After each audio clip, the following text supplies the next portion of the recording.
Barcelona is stunned. Barcelona is beautiful. It's just the greatest town I've ever been to. Yo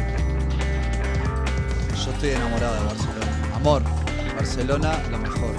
World Architecture News are here in Barcelona for the first ever World Architecture Festival, where the toughest competition in the field is taking place.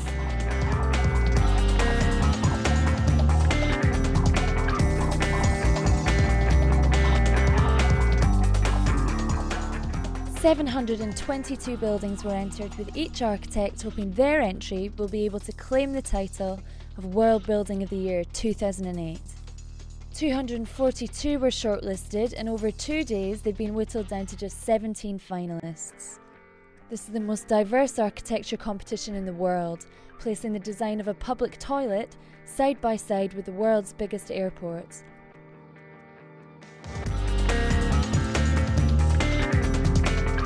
And the pressure is on, with the most prestigious jury architecture has ever seen. I think the event so far I've thoroughly enjoyed.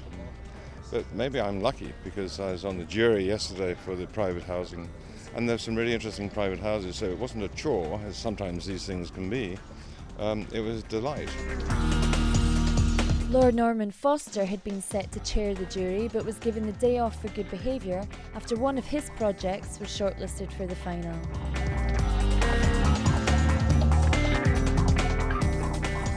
We're not looking at slouches here, so I think all bets are off. And I think it's going to be quite a tough jury, actually, because they have individual preferences. The interesting thing about architecture is, because of its subjective nature, if you like, that everybody will have different opinions as to what's good and what's bad. I think we can generally agree, across the board, the distinction between good architecture and bad architecture, but within good, everybody will have a totally different view of what's the best. So just how do you impress the super jury? If I would be the jury, I would go a crossover of this whole topics and going for the ideas which could be the next ideas. I think I'd be looking for something that really is about tomorrow. It's about not just doing things well, but taking it that extra inch, foot, mile, meter, whatever you want to dimension it as. I think what the judges are looking for when you get to a very high level of architecture, where all the final shortlisted schemes, all 17 of them, I mean, this is architecture at a very high level. And what the jury will then be looking for is the extra something. Something which, if you like, elevates a building into architecture with a capital A. It's a pleasure, really, to have the opportunity to present Norway's first and only opera house for you.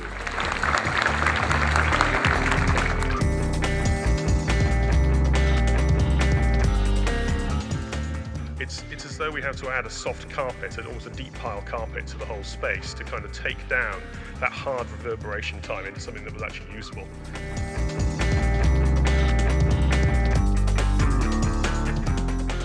You get close to the facade, or you have these holes and sort of small portions of the mountain, but as soon as you get further away, the image starts appearing, and I especially like this image where the workers are coming out of the mine from the mountain here. Having seen all 17 presentations, the judges now have a tough decision to make, but while they're working things out, which project has caught the eye of the unofficial jury? Yeah, I really hope that Juan Sada from Sada Architecture from Chile will win the competition tonight. Lord Foster. BMW building, maybe a favorite. I think Cheap Stable's gonna win from 70F Architectures. It's a final wooden house because it's the most experimental and newest idea of how you live in a house. Zaha Hadid or Foster. So that's what they think. But now it's over to Paul Finch to announce the winner of the World Building of the Year 2008. for a year now. There's been a tremendously hard-working team, an awful lot of paddling going on, and we're so happy that the festival's attracted so many people and it's taken place in such a friendly spirit. And I think that the winner is an example in a general sense of the theme which I thought came out today looking at the 17 projects, which is a very heavy relationship to landscape. Landscape in all its forms, sometimes skyline, sometimes a natural landscape, sometimes an urban landscape. So that's a bit of a clue, and it gives me huge pleasure to announce the first World Building of the Year award to a practice working outside its own country. The winner is the Università Luigi Boccioni by Craftsmen Architects from Ireland. I found the project to be very sensitive as it reinterpreted the typology of Milan streets, hard on the outside and very gentle inside. So from 722 entries to just one winner. That's all from World Architecture Festival. I'll leave you with some words from Sinan Prasad.